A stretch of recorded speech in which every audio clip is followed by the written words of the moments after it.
Quality और consistent performance के लिए सिर्फ सिल्वर पंप्स एंड मोटर्स, नाम याद रखना। સુરત શહેરમાં 31ને લઈને હવે પોલીસ છે એક્શન મોડમાં આવી છે। સુરતની કાપોદ્રા પોલીસ દ્વારા નાના વરાછા ઢાળ ખાતે પોલીસ દ્વારા જે કે ખાસ ડ્રાઈવ યોજવામાં આવી છે। 31 એટલે કે વર્ષના છેલ્લા દિવસે ડ્રિંક એન્ડ ડ્રાઈવના જે કિસ્સાઓ છે તે વધતા હોય છે। બીજી તરફ હજી કેટલીક ગાડીઓમાં માદક પદાર્થોની હેરાફેરી પણ થતી હોવાનું પોલીસના ધ્યાને આવ્યું છે। તેને જ લઈને હવે સુરત પોલીસ છે સજાગ બની છે। પોલીસ દ્વારા બ્રેથ એનાલાઇઝર મશીન વાહન ચાલકોનું જે છે ચેકિંગ કરવામાં આવી રહ્યું છે। ડ્રિંક કરીને તેઓ વાહન ચલાવે છે કે નહીં તે બાબતે પોલીસ દ્વારા ચેકિંગ કરવામાં આવી રહ્યું છે।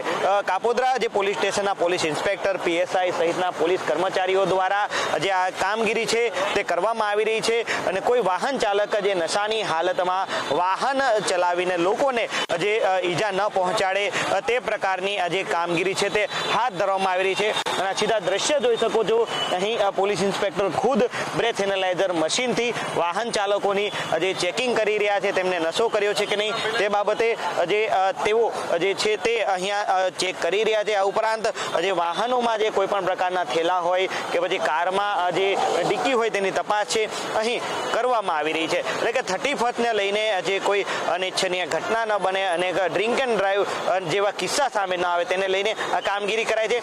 પોલીસ ઇન્સ્પેક્ટર આપણી સાથે છે, સાહેબ કઈ પ્રકારની કામગીરી આજે હાથ ધરાય છે અને ક્યાર સુધી આ કામગીરી ચાલશે? કાપોદ્રા પોલીસ સ્ટેશન વિસ્તારમાં જુદી જુદી જગ્યાએ આજે વાહન ચેકિંગ હાથ ધરવામાં આવેલું છે। જુદી જુદી 4 ટીમો બનાવી છે, ટોટલ 45 માણસોની અને હોમગાર્ડની ટીમો કામ કરી રહી છે। અને આજે મહેરબાન પોલીસ કમિશનર શ્રીની સૂચના મુજબ જે ડ્રિંક કરીને ગાડીઓ ચલાવે છે અને જે 31ના તહેવારને બગાડે છે અને નામ ખરાબ કરે છે શહેરનું, એ લોકોને વાહન ચેકિંગ કરવામાં આવે છે અને 118-0થી વાહન ચેકિંગ ચાલુ છે। મોડી રાત સુધી આ વાહન ચેકિંગ ચાલુ રહેશે અને કોઈ પણ અનિચ્છનીય બનાવ બને એના માટે કાપોદ્રા પોલીસ તૈયાર છે। સાહેબ કોઈ નશાની હાલતમાં પકડાય છે તો શું કાર્યવાહી? નશાની હાલતમાં જે પકડાય છે એના ઉપર કાયદેસર કાર્યવાહી કરવામાં આવે છે, કાયદેસર કેસ કરવામાં આવે છે અને આજે રાત્રે એને જેલવાસ 100% થશે। કોઈ પણ જો ડ્રિંક કરીને વાહન ચલાવશે, કોઈ નુકસાન કરશે પબ્લિકને, એટલે 100% આજે કાયદેસરની કાર્યવાહી થશે। ચોક્કસથી એટલે કે નવું વર્ષની શરૂઆતમાં જ જો ડ્રિંક કરીને લોકોને હાનિ પહોંચાડવાનો કોઈ પ્રયાસ કરશે, અસામાજિક તત્વો લોકોની શાંતિમાં ખલેલ પહોંચાડવાનો પ્રયાસ કરશે તો એવા લોકો સામે પોલીસ દ્વારા છે કાર્યવાહી છે હાથ ધરવામાં આવશે।